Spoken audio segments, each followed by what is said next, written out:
So students, आज chemistry के lecture में हम स्टार्ट करने जा रहे हैं आपका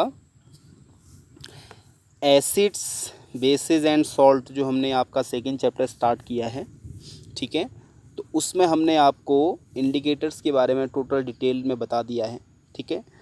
और now today we will try to find out how we will find out the pH value, कि हम पीएच वैल्यू कैसे निकालेंगे, ठीक है ना। हम पीएच वैल्यू कैसे निकालेंगे। So let's study how to find out the pH value. तो देखो बच्चों, हमने कोई अगर आपके पास कोई कंपाउंड है, ठीक है ना, वो आपको पता करना है एसिडिक है या बेसिक है, एसिडिक है बेसिक है। तो आपको पता होना चाहिए, अगर 7 तो न्यूट्रल होता है, यानी 7 जिसकी पीएच वैल्यू होती है वो न्यूट्रल माना जाता है। न तो ज़्यादा एसिडिक होता है ना बेसिक होता है, न्यूट्रल होता है, जैसे वाटर। लेकिन 7 से ऊपर जैसे ही आपकी पीएच वैल्यू जाने लग जाती है तो इसका मतलब उसमें बेसिक कैरेक्टर आने लग जाता है। और 7 से कम पीएच वैल्यू जैसे जैसे आती जाती है तो उसमें एसिडिक कैरेक्टर आते जाता है, ठीक है। तो मैथमेटिकली अगर हम एसिड एंड बेसिस कितना इसकी पीएच वैल्यू है ना, किसी कंपाउंड की कितनी पीएच वैल्यू अगर मैथमेटिकली उसको फाइंड आउट करें तो उसके लिए आपके पास पीएच निकालने का फॉर्मूला होता है। पीएच इज इक्वल टू आपकी जो वैल्यू होती है वो होता है minus log of H positive. इससे आप निकाल सकते हैं H positive minus log of H positive, यानी एच पॉजिटिव आयन का जो कंसंट्रेशन होगा उसका आप लॉगरिदम निकालते हैं, लॉगरिदम लॉग निकालेंगे तो उससे आप पीएच वैल्यू को कैलकुलेट कर सकते हैं। सपोज मान के चलो कोई आपके पास कंपाउंड है और उसका आपके एच पॉजिटिव आयन, उसके number of H positive ion का कंसंट्रेशन उसमें दिया है। एच पॉजिटिव आयन का कंसंट्रेशन उसमें है 10 raise to power -3। 10 raise to power कितना है, -3 है। तो अगर आप इसकी पीएच वैल्यू निकाल रहे हैं तो आप कितना होगा पीएच वैल्यू की, minus log of H positive ion कितने हैं यहाँ पर, एच पॉजिटिव आयन कितने हैं अब 10 रेज़ टू द पावर -3, ठीक है। अब हमारे पास ये लॉगरिदम में एक प्रॉपर्टी होती है, लॉगरिदम की प्रॉपर्टी होती है log m raise to the power n। अगर ऐसा होता है तो n हमारा ये पहले आ जाता है, हम लिख सकते हैं इसको n log m। तो इसी प्रॉपर्टी को मैं यहाँ भी यूज करना चाहूँगा तो मैं यहाँ पर लिख सकता हूँ ये -3 मेरा इधर आ जाएगा, ठीक है ना। तो मैं इसको लिखता हूँ, माइनस तो पहले बाहर से ही है तो -3 ये आ जाएगा आपका -3 log 10। क्लियर है, -3 log 10। तो अगर इसकी आप वैल्यू निकालना चाहो तो वैल्यू कितनी आ जाएगी इसमें से आपकी, बताओ ज़रा मुझे। तो माइनस इंटू माइनस तो प्लस हो जाएगा, तो +3 log 10, log 10 की वैल्यू होती है 1। तो इसका मतलब आपका पीएच वैल्यू कितनी आ गई इसकी, अब 3 आ गई। पीएच वैल्यू कितनी आ गई आपकी सीधे, क्योंकि log 10 की वैल्यू 1 होती है तो 3 × 1 = 3। तो पीएच वैल्यू कितनी आ गई अब आपकी, 3 आ गई। तो आपको बताएं जो पीएच वैल्यू अगर लेस देन 7 होती है तो इसका मतलब वो बेस एसिड होता है। तो इसका मतलब ये कंपाउंड क्या है, इसकी पीएच वैल्यू 3 आ रही है तो इसका मतलब ये क्या है, एसिडिक नेचर इसमें ज़्यादा होगा, इसमें एसिडिक कैरेक्टर ज़्यादा होगा, एसिड होगा ये, ठीक है ना। तो इससे आप पता लगा सकते हैं, ठीक है। ये तो हम एसिड फाइंड आउट करने के लिए, यानी कौन कितना एसिड है उसके लिए हम पीएच वैल्यू निकाल सकते हैं। ऐसी कौन कितना बेसिक है उसके लिए आप पीओएच वैल्यू भी निकाल सकते हैं। बताऊँ मैं आपको कैसे निकालते हैं एसिड पीओएच वैल्यू भी आप निकाल सकते हैं। तो वैसे सेम इसमें भी होता है, अगर आप पीओएच निकालना चाह रहे हैं, है ना, पीओएच निकालना चाह रहे नहीं, अगर उसमें कितना बेसिक कैरेक्टर वो निकालना चाह रहे हैं तो उसके लिए भी सेम फॉर्मूला होता है, minus log of OH negative ions. बस OH नेगेटिव आयन का कंसंट्रेशन लिख सकते हैं आप, ठीक है, इससे निकाल सकते हैं आप।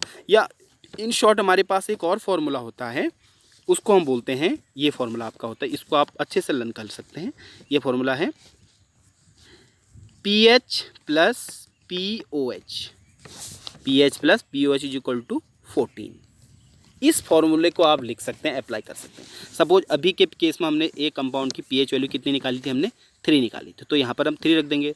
अगर उसकी हमें पीओएच वैल्यू निकालनी है तो यहाँ से निकाल सकते हैं, पीओएच = 14। तो यहाँ से पीओएच = कितना हो जाएगा, 14 - 3 = 11। तो उसकी पीओएच वैल्यू कितनी हो जाएगी आपकी, 11 हो जाएगी। तो ऐसे आप पीएच एंड पीओएच वैल्यूज़ निकाल सकते हैं, बट ये फॉर्मूला आपको पता होना चाहिए, pH + POH = 14। क्लियर है। So this is how we will find it out. Okay, now dear student, today we are going to discuss the salt. अब मैंने आपको ये न्यूट्रलाइजेशन रिएक्शन बताई थी कि हम न्यूट्रलाइजेशन रिएक्शन किसे कहते हैं। देखो, जब आपका एसिड और बेस आपस में रिएक्शन करते हैं तो आपका क्या बनता है, इससे सॉल्ट प्लस वाटर बनता है, सॉल्ट प्लस वाटर बनता है H2O। तो इस रिएक्शन को हम क्या बोलते हैं, न्यूट्रलाइजेशन रिएक्शन बोलते हैं। कौन सी रिएक्शन बोलते हैं, न्यूट्रलाइजेशन रिएक्शन बोलते हैं। तो ये आपको पता होना चाहिए, क्लियर है ना। When acid and bases are reacting together they are forming salt and water, so this reaction is known as neutralization reaction। ठीक है, समझ में आ गई ना बात। ये तो आपका था न्यूट्रलाइजेशन रिएक्शन में क्या फॉर्म होता है, हमारा सॉल्ट बनता है। सपोज जैसे मैं कहूँ, जैसे आपका ये HCl एक एसिड है और एक इसके साथ बेस ले लेते हैं NaOH, ये दोनों जब रिएक्शन करते हैं तो आपका क्या बनेगा, NaCl प्लस H2O बन जाता है। तो NaCl आपका क्या है, एक सॉल्ट है, कॉमन सॉल्ट है जिसको हम बोलते हैं। ठीक है ना। तो इस प्रकार से आपका एसिड और बेस रिएक्शन करके क्या बना देते हैं, सॉल्ट बनाते हैं। क्या बनाते हैं, सॉल्ट बनाते हैं। अगर लेकिन आप सॉल्ट की अगर प्रॉपर डेफिनेशन आप अगर लिखना चाहें, सॉल्ट की क्या लिखना चाहें आप, प्रॉपर डेफिनेशन लिखना चाहें तो ऐसे बन सकती है, आप लिखने की कोशिश कर सकते हैं। जैसे मैं आपको हिंदी बताता हूँ वाले, ठीक है ना। तो सॉल्ट एक ऐसा आयोनिक कंपाउंड होता है, जो आपका सॉल्ट होता है एक आयोनिक कंपाउंड होता है ना। सॉल्ट एक ऐसा आयोनिक कंपाउंड होता है, जब उसको हम वाटर में घोलते हैं तो ना, सपोज आपने कोई सॉल्ट लिया तो एक ऐसा कंपाउंड आयोनिक कंपाउंड होता है, जब इसको आप वाटर में घोलेंगे तो वाटर में घोलने पर क्या होगा, ये क्या देगा, एक तो कैटायन देगा। कैटायन मतलब एक तो क्या देगा, कैटायन देगा। कैटायन मीन्स जो पॉजिटिव आयन होते हैं, और दूसरा क्या देता है, एनायन देता है। क्या देता है, एनायन देता है, जिसको हम नेगेटिव आयन बोलते हैं। ठीक है ना। यानी सॉल्ट एक ऐसा, सॉल्ट हमेशा आप ध्यान रखना, सॉल्ट आपका एक आयनिक कंपाउंड होता है। ठीक है ना। तो सॉल्ट को जब भी आप उसको सॉल्यूशन बनाते हैं तो अपने सॉल्यूशन में क्या देता है, cation and anion, CATION, cation and anion देता है। Cation means positive ion, anion means negative ion. लेकिन किस प्रकार के कैटायन एनायन, तो आपके एसिड और बेस भी देते हैं। सपोज HCl आपका एसिड होता है, इसको आप सॉल्यूशन में क्या देता है, H positive and Cl negative ion देता है। तो पॉजिटिव नेगेटिव आयन तो इसने भी दिए हैं, लेकिन ये तो एसिड है, सॉल्ट तो नहीं है। तो कोई ना कोई तो अंतर होगा, अंतर होता है। यानी सॉल्ट होता है, अगर उसको सॉल्ट किसे कहते हैं, सॉल्ट उसे कहते हैं जो अपने सॉल्यूशन में कैटायन एंड एनायन देता है ना। लेकिन जिसमें से कम से कम एक कैटायन क्या होना चाहिए, H पॉजिटिव आयन से अलग होना चाहिए। समझे ना आप। यानी कम से कम एक कैटायन आपका H पॉजिटिव आयन से अलग होना चाहिए। ठीक है। ऐसे ही एक एनायन आपका OH नेगेटिव आयन से भी अलग होना चाहिए। समझे।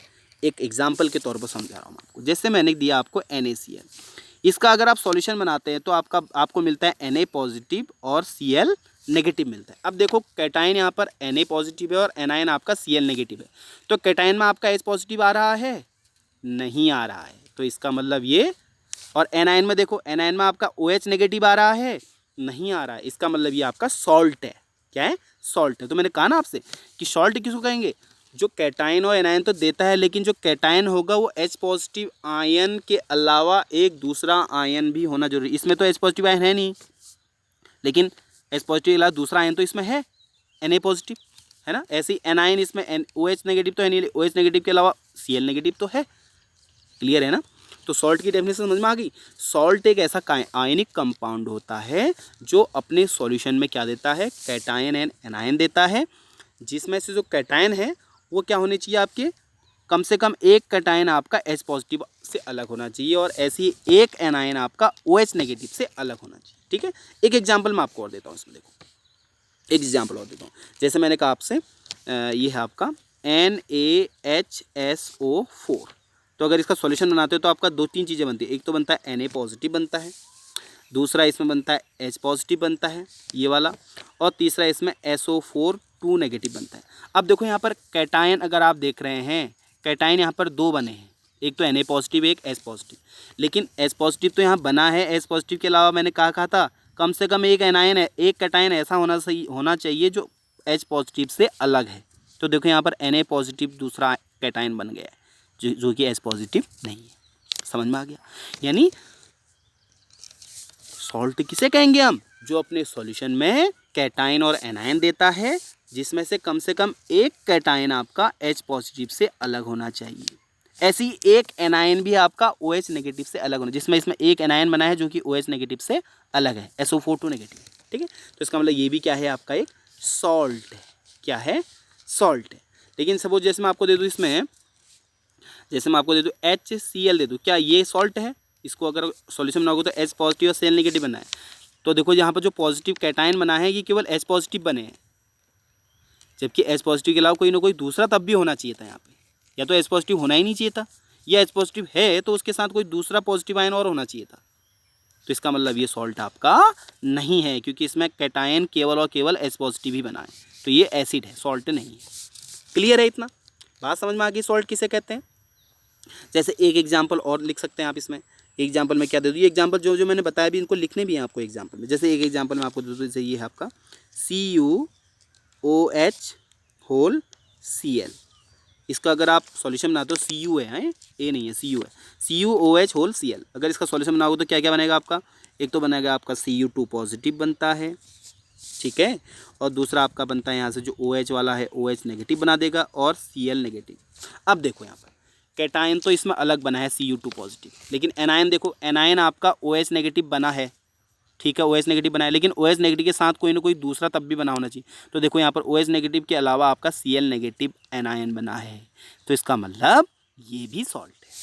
अगर खाली OH नेगेटिव होता तो आप इसको सॉल्ट नहीं बोलते। अगर इसमें एनायन में खाली केवल और केवल OH नेगेटिव होता ना, तो ये सॉल्ट नहीं होता आपका, समझे। ये सॉल्ट इसलिए क्योंकि इसमें OH नेगेटिव एनायन तो बना है, लेकिन साथ में दूसरा एनायन भी बना है Cl नेगेटिव। क्लियर है? तो ये एग्जाम्पल में आप लिख सकते हैं। अब लिखो आप सॉल्ट की डेफिनेशन, लिखेंगे ये सारे एग्जाम्पल भी उसके नीचे लेंगे, डेफिनेशन के बाद ही एग्जाम्पल लिखने हैं आपको जितने मैंने बताए, ठीक है। हाँ, write down the definition of the salt. जो इसमें salt is an ionic compound, salt is an ionic compound which furnishes cation and anion in its solution, in which at least one cation is different from H positive ions, and similarly at least one anion is different from OH negative ions. Clear है? बस ये आपके salt की definition आप इसको बोल सकते हैं, और इसके बाद जो एग्जांपल मैंने अभी आपको बताया इससे पहले उनको आप लिख सकते हैं, ठीक है। अब चलते हैं हम टाइप्स ऑफ सॉल्ट, क्लासीफाई करते हैं। अब देखो सॉल्ट भी आपके अलग अलग टाइप के बनते हैं। सॉल्ट भी क्या बनते हैं आपके, एक ही टाइप के सॉल्ट नहीं होते डियर, सॉल्ट भी आपके अलग अलग टाइप के होते हैं। अब थोड़ा हम सॉल्ट को क्लासीफाई करते हैं, how many types of salts are there, ठीक है। क्लियर है? तो क्लासिफिकेशन ऑफ सॉल्ट अब हम करने जा रहे हैं, क्लासिफिकेशन ऑफ सॉल्ट। तो पहले टाइप के जो हमारे सॉल्ट बनते हैं उसको बोलते हैं नॉर्मल सॉल्ट। क्या बोलते हैं? Normal salt. क्या बोलते हैं? Normal salt. तो नॉर्मल सॉल्ट किसको कहेंगे हम? A normal salt is formed when there is complete replacement of H positive ions and OH negative ions from acids and bases। समझ में? समझे आप? नहीं समझे? मैं बताऊंगा क्या होता है। यानी जो नॉर्मल सॉल्ट होता है ना आपका, नॉर्मल सॉल्ट तब बनता है जब सारे के सारे H पॉजिटिव आयन, जितने भी एसिड में H पॉजिटिव आयन होते हैं, ठीक है। और सॉल्ट कब बनता है? एसिड और बेस रिएक्शन करेंगे। तो यहाँ पर भी एसिड और बेस रिएक्शन करेंगे, लेकिन एसिड के जितने भी H पॉजिटिव आयन हैं वो सारे हट जाएंगे, ऐसे ही बेस के सारे OH नेगेटिव आयन हट जाएंगे। तो आपका तब बनता है जो सॉल्ट जो बनता है उसको हम कहेंगे हम नॉर्मल सॉल्ट। क्या कहेंगे उसको हम? नॉर्मल सॉल्ट, ठीक है। समझे ना आप? यानी एसिड के जितने भी H पॉजिटिव आयन हैं, क्योंकि एसिड किसको कहते हैं? जिसमें जो H पॉजिटिव आयन देता है, ठीक है ना। यानी एसिड के सारे H पॉजिटिव आयन और बेस के सारे OH नेगेटिव आयन सारे के सारे क्या हो जाना चाहिए? रिप्लेस हो जाने चाहिए, अलग हो जाने चाहिए, उनसे वाटर बन जाना चाहिए। समझे? तो तब हमारा नॉर्मल सॉल्ट बनता है। जैसे मैं आपको एग्जांपल बताऊं, जैसे हमारे पास है H2SO4 ये आपका एक एसिड है, सल्फ्यूरिक एसिड, ठीक है। इसमें अगर आप NaOH मिलाते हैं जो कि आपका क्या है, एक NaOH जो कि आपका एक बेस है। NaOH क्या है, NaOH, OH है ना इसमें, तो ये बेस है। तो H2SO4 और NaOH जब रिएक्शन करते हैं तो ये आपका नॉर्मल सॉल्ट बनाते हैं। देखो एसिड जो आपका यहाँ पर एसिड है, एसिड आपका H2SO4, इसमें 2 H पॉजिटिव आयन है, तो ये दोनों के दोनों हट जाने चाहिए, दोनों क्या हो जाने चाहिए, हट जाने चाहिए। ऐसी जो आपका बेस NaOH जिसमें एक OH नेगेटिव आयन है, ये भी हट जाना चाहिए। यानी मैंने कहा ना आपको, एसिड से सारे H पॉजिटिव आयन गायब हो जाने चाहिए, ऐसी बेस से भी सारे H पॉजिटिव आयन गायब हो जाने चाहिए। तो जो बच जाएगा उसको हम लिख देंगे, इसको हम बैलेंस करने के बाद लिखते हैं, ये आपका बनाता है Na2SO4, और जो आपके H पॉजिटिव आयन और OH नेगेटिव आयन यहाँ से गायब हुए हैं, ये अलग से हटाकर मिलाकर बना देते हैं आपका H2O। क्या बना देते हैं, बैलेंस कर सकते हैं रिएक्शन को आप। ये 3 हो जाता है, सॉरी 3 तो नहीं होगा, ये 3 नहीं होगा, इसको 2 कर लें आप, ठीक है। Let me right it correctly, इसको 2 कर लें आप, ठीक है। तो 2 करेंगे तो कितना होगा, H कितने हो गया, 2H ये हो गए, 2 इधर थे, 2 2 4H, तो इसको 2 कर लो, ठीक है। तो ये बैलेंस भी हो रही रिएक्शन। अब देखो, तो जो ये आपका ये प्रोडक्ट बना है सॉल्ट है, ये नॉर्मल सॉल्ट है। क्यों है नॉर्मल सॉल्ट, इसमें देखो कहीं पर आपको H दिख रहा है, H पॉजिटिव दिख रहा है, और कहीं पर आपको OH दिख रहा है, इसमें नहीं दिख रहा है। तो इसका मतलब जो सॉल्ट बनाया ना Na2SO4 है ना, सोडियम सल्फेट, ये आपका क्या है, नॉर्मल सॉल्ट कहलाएगा। समझे आप, यानी एसिड के सारे H पॉजिटिव आयन चले गए, बेस के सारे OH नेगेटिव आयन चले गए, रिप्लेस हो गए, बना दिए उन्होंने वाटर, और जो बन गया वो सॉल्ट बन गया Na2SO4। तो ये सॉल्ट आपका नॉर्मल सॉल्ट कहलाएगा। ऐसे एक एग्जांपल में सपोज आपको और दूं, एग्जांपल, ये एग्जांपल भी लिखते रहना, मैं इरेज करते दे रहा हूँ अभी, आप लिखते रहना, हाँ वीडियो पॉज करके, ठीक है। हाँ जैसे दूसरा एग्जांपल मैं आपको दे सकता हूँ, ये सपोज ये है आपका H3PO4 फॉस्फोरिक एसिड है ना, H3PO4 plus CaOH whole twice. देखो अब यहाँ पर देखो, एसिड में यहाँ पर 3 H हैं, ये भी अलग हट जाने चाहिए। OH बेस जो यहाँ पर CaOH का होल ट्वाइस बेस है आपका, इसमें 2 OH हैं, ये भी हट जाने चाहिए। तो हट के जो बनेगा वो आपका नॉर्मल सॉल्ट बन जाता है। जैसे इसमें नॉर्मल सॉल्ट हट के क्या बनता है, CaPO4 का होल ट्वाइस, ये सॉल्ट बन जाता है। तो बाकी जो हट गए H और OH ये अलग से हटा के वाटर बना देते हैं, प्लस H2O बन देगा। आप इसको बैलेंस खुद कर लेना, ठीक है। तो इस प्रकार से ये भी आपका नॉर्मल सॉल्ट है। देखो इसमें कहीं पर H पॉजिटिव दिख रहा है या OH नेगेटिव दिख रहा है, नहीं है, सारे के सारे H पॉजिटिव और OH नेगेटिव आयन क्या हो गए, रिप्लेस हो गए। तो that is why it is a normal salt. इसे क्या कहेंगे हम, नॉर्मल सॉल्ट कहेंगे। क्लियर हो गया। तो ये तो था हमारा नॉर्मल सॉल्ट की बात, ठीक है। Now we will discuss the second type of salt. अब हम सेकेंड टाइप ऑफ सॉल्ट के बारे में डिस्कस करेंगे, जिसको कहते हैं हम एसिडिक सॉल्ट। ये डेफिनेशन भी लिख लेना भाई नॉर्मल सॉल्ट की, ठीक है। Now the second type of salt we are going to discuss, that will be acidic salt. अब देखो जो एसिडिक सॉल्ट क्या होते हैं, एसिडिक सॉल्ट बोलो या एसिड सॉल्ट बोलो, ठीक है। क्या होते हैं acid salt, acid salts are formed by partial replacement of H positive ions of acid. इसका मतलब जो एसिड होगा, एसिड में से सारे के सारे H पॉजिटिव आयन नहीं जाएंगे, कुछ H पॉजिटिव आयन एसिड के बच जाएंगे, सॉल्ट बनेगा। तो उसको आप क्या बोलेंगे, एसिडिक सॉल्ट बोलेंगे, ठीक है ना।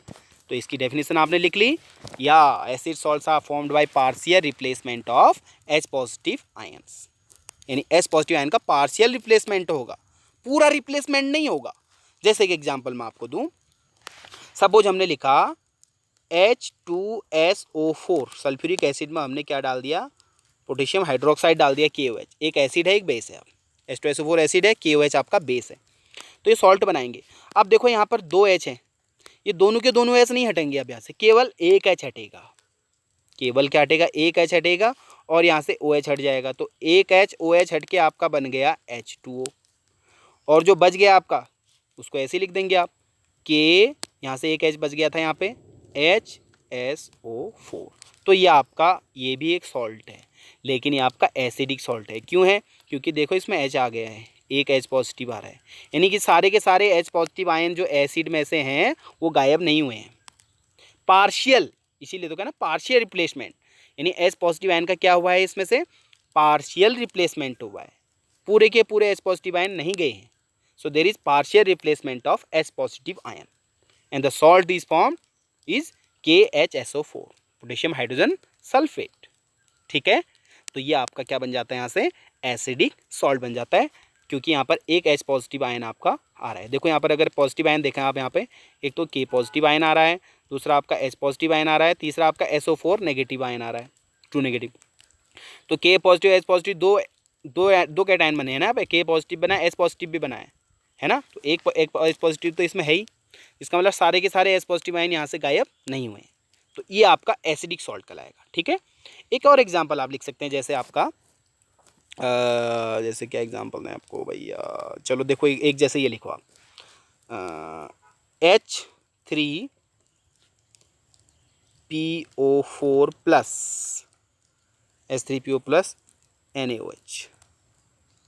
ठीक है, ये देखो अगर इसमें देखो यहाँ पर आपके 3 H है, कितने H हैं, 3 H। अब हम क्या करते हैं, 2 H इसमें से गायब कर लेते हैं। कितने H गायब कर लेते हैं, 2 H यहाँ से गायब कर लेंगे और एक OH यहाँ से गायब हो जाएगा आपका, समझे, 2 OH यहाँ से हमने गायब कर लिए, तो ये 2 कर लेंगे इसको हम। ठीक है, दो हाइड्रोजन गायब कर लिए, इसका मतलब एक हाइड्रोजन तो यहाँ पर बच गया आपका, समझे, तो यहाँ से 2 हाइड्रोजन गायब हो गए और यहाँ से OH गायब हो गया, तो इन्होंने तो बना दिया H2O। ठीक है, अच्छा यहाँ से आपका जो बच गया, यहाँ से क्या बना, Na2 और यहाँ से PO4 Na2, यहाँ से H, एक H यहाँ पर बच गया ना, एक H यहीं पर बच गया, Na2H PO4, तो ये आपका सॉल्ट यहाँ पर भी बन गया। तो देखो आप, ये भी एसिडिक सॉल्ट है, क्योंकि यहाँ पर जो H पॉजिटिव आयन बने, एक H पॉजिटिव आयन यहाँ पर बच गया आपका, देखो Na2H PO4, एक H पॉजिटिव आयन बन गया, यानी हाइड्रोजन आयन का, यानी H पॉजिटिव आयन का क्या हुआ है, पार्शियल रिप्लेसमेंट हुआ है, कंप्लीट रिप्लेसमेंट नहीं हुआ है।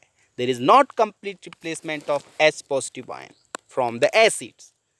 तो H3PO3 से H3PO4 से हमने 2 H हटा दिए, तो ये बन गया।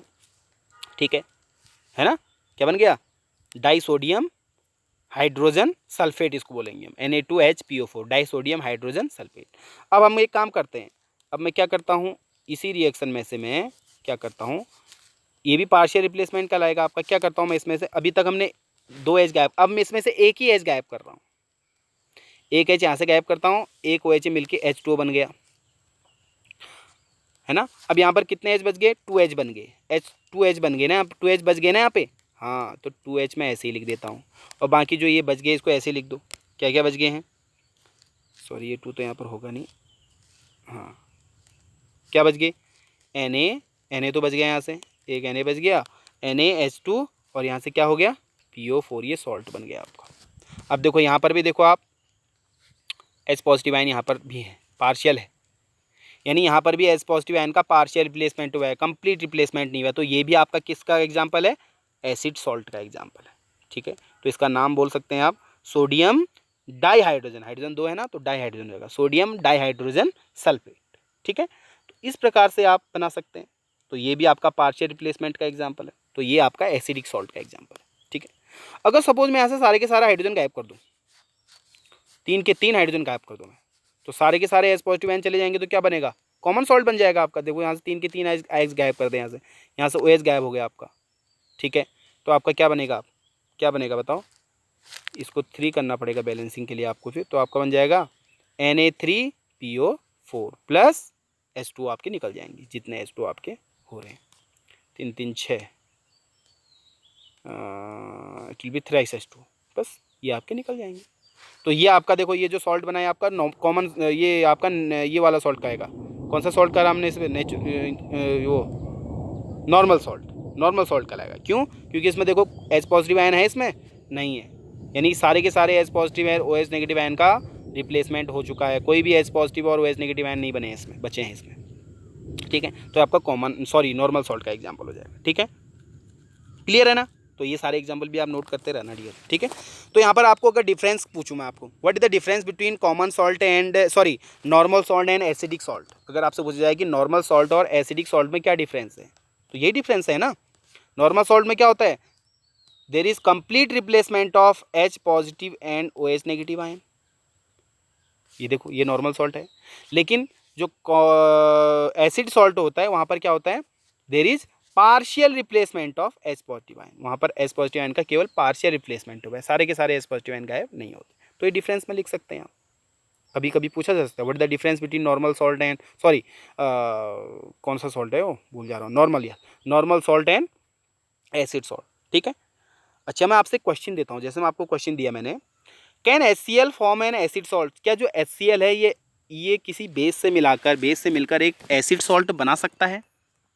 चलिए इसको ट्राई करते हैं। सपोज ये मैंने HCl लिया, इसमें मैंने एक बेस मिक्स कर दिया NaOH।